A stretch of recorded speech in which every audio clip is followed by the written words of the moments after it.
NPTE StudyCast. All right, welcome to NPTE StudyCast, here with Bridget Ripa. Bridget, heterotrophic ossification. It's so much fun to say and so difficult to spell. And so difficult to work with. It is. So briefly, what is it? So HO is the formation of bone inside soft tissue structures where it's not supposed to be.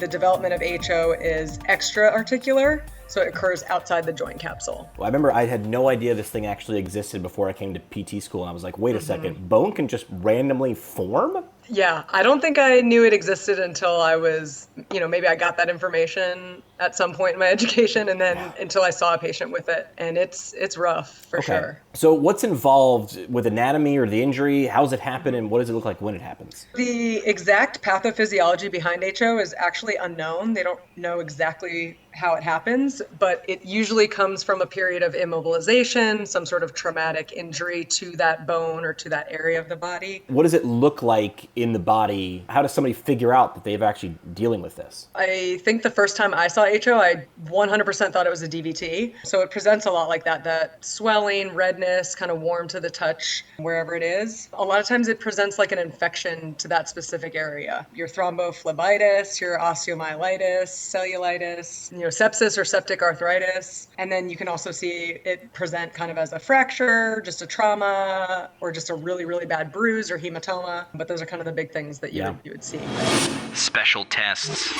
What are the tests? How do we prove it? I'm guessing X-ray. Yes, you are correct. Thank you. Yeah, so X-ray is the gold standard for identifying it. You can also do a bone scan. Treatment examples. What does a PT do about it? Unfortunately, when it gets to a point where you know that it's HO, as the PT, we're not doing a ton other than just maintaining the range of motion of that joint, that area that we already have, as well as maintaining muscle strength so that you don't have to worry about muscle atrophy and joint mobility down the line. But the big thing in these patients is prophylaxis. So beforehand, before you even see HO, you're going to be wanting to maintain that range of motion.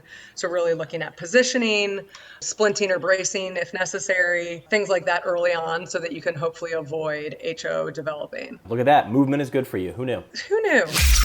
Here's your example question. And then how are we going to see it creep up on the NPTE? What's this going to look like?